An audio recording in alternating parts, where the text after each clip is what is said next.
नमस्कार। Guiding growth, empowering prosperity, इस series को लेकर के हम फिर से हाजिर हैं और हम आज एक ऐसे एडवांटेजेस ऑफ म्यूचुअल फंड्स की बात करेंगे जो हो सकता है आप नहीं जानते हो। और उस एडवांटेज का नाम है टैक्स डेफरल, या इसको टैक्स बेनिफिट भी बोल सकते हैं। अब टैक्स डेफरल क्या होता है? दो तरीके से टैक्स डेफरल को मैं समझा सकता हूं आपको। आज आपने कोई पैसा म्यूचुअल फंड में इन्वेस्ट किया, अब उसके ऊपर जब तक आप विड्रॉ नहीं करते उस पैसे को, तब तक उसके ऊपर की जो अर्निंग हुई है, उसको अर्निंग के ऊपर आपको एक नोशनल किसी भी तरीके का आपको टैक्स देने की जरूरत नहीं है।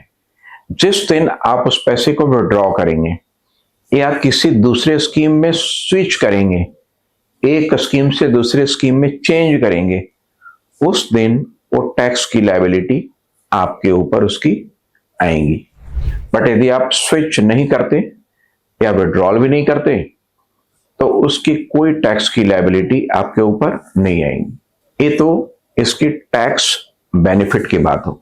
दूसरे इसके फायदे हैं कि जब आप एक इंडिपेंडेंट लेवल पे कोई भी सिक्योरिटीज खरीदते हैं या स्टॉक्स खरीदते हैं और उस स्टॉक्स में जब आप खरीद बेच करते हैं और चेंज करते हैं, कभी आपने थोड़ा उसमें ऐड किया, फिर रिडीम किया, फिर पैसा किसी दूसरे स्टॉक्स में लगाया, तो हर ट्रांजैक्शन के ऊपर आपके लिए एक कैपिटल गेन टैक्स अक्रू होती है और उसका हिसाब आपको अपने इनकम टैक्स रिटर्न में फाइनेंशियल ईयर के एंड में आपको बताना पड़ता है और उसके ऊपर जो भी लगने वाला टैक्स है वो आपको सरकार को चुकाना भी पड़ता है। लेकिन जब फंड मैनेजर आपके पैसे को किसी भी सिक्योरिटीज में या किसी भी स्टॉक्स में लगाते हैं, खरीदते हैं, बेचते हैं और उस प्रोसेस को कई बार करते हैं, तो उनके ऊपर वो टैक्स लायबिलिटी एप्लीकेबल नहीं होती है।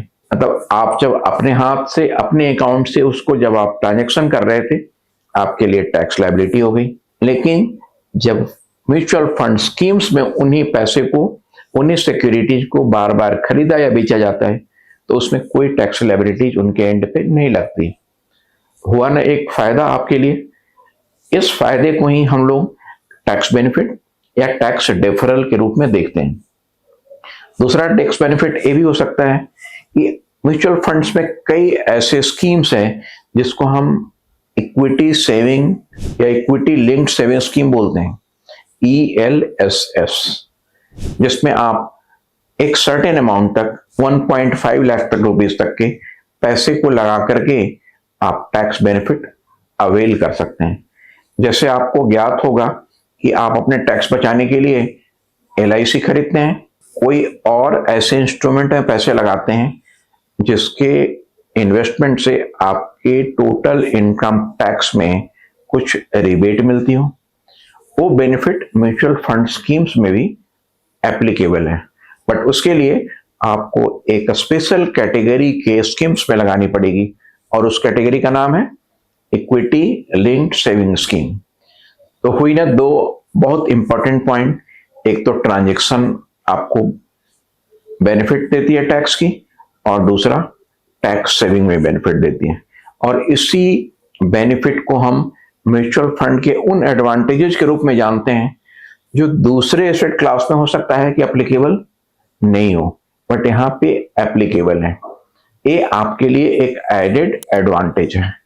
आज इसी एडेड एडवांटेज के साथ इस संस्करण में यही विराम लेते हैं और अगले संस्करण में हम बात करेंगे एक और भी एडवांटेज के बारे में जो आप म्यूचुअल फंड इन्वेस्टमेंट करके उठा सकते हैं।